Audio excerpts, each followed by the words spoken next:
Pablo Cruchon, bonsoir et bienvenue. Bonsoir, monsieur Delcaillé. Ensemble à gauche. Oui, tout à fait. Et dans cette galaxie, solidarité. Exactement. Qu'est-ce que c'est pour ceux qui ne connaîtraient pas? Il n'y en a pas beaucoup qui ne connaissent pas, mais partons de zéro. Solidarité, donc. Ouais. Oui, alors Solidarité, c'est un mouvement qui se veut, en fait, la réunion de plusieurs personnes qui luttaient dans les mouvements sociaux. Je prends les syndicats, les associations de quartier, ou les associations, par exemple, pour la promotion du vélo, pour toute une série de choses, qui se sont regroupées en une plateforme pour essayer de se défendre politiquement aussi et d'être représentés politiquement. C'est né dans les années 90.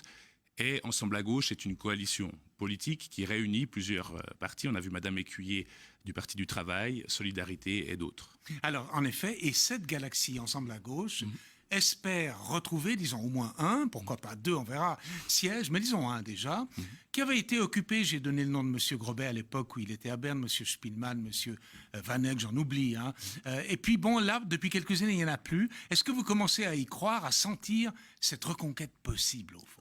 Oui, tout à fait, sinon je ne serais pas là aujourd'hui avec vous. Je pense qu'on se bat pour des idéaux qui doivent être défendus. On voit les classes populaires sont de plus en plus appauvries ici en Suisse, à Genève aussi.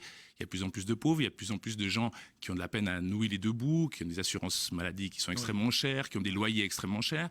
Et il y a malheureusement personne qui les représente actuellement dans l'hémicycle. On voit, vous parlez du paquet Berset et de toute une série de mesures qui vont à l'encontre des personnes qui travaillent toute leur vie et de leurs intérêts. Et nous, on espère porter ces intérêts-là à Berne et défendre ces personnes qui nous font confiance. Alors un mot sur l'assurance maladie, par exemple. Il y a une initiative socialiste peut-être déposée l'an prochain.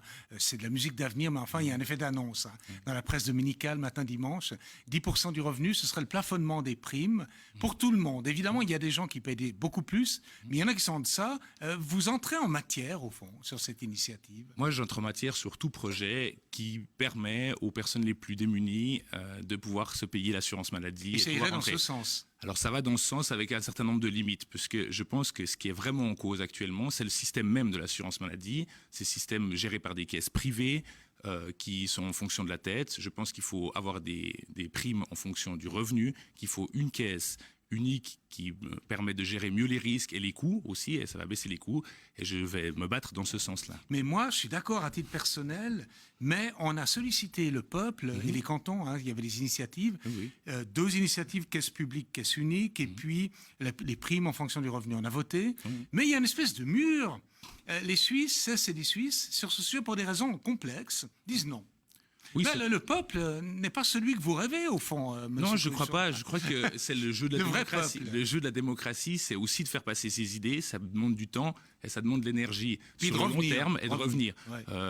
Monsieur Jean Batou, candidat, le disait l'autre jour. L'assurance, par exemple, le droit de vote des femmes a mis des années et des années. L'assurance maternité aussi. C'est des exemples qui montrent qu'en démocratie, on ne doit pas lâcher l'affaire, on ne doit pas abandonner, on doit continuer de faire ce travail, de convaincre les gens. Et moi, j'espère bien pouvoir convaincre les gens qu'une caisse maladie unique en fonction du revenu est une bien meilleure solution que ces primes qui explosent chaque année et avec de moins en moins de couverture pour les soins.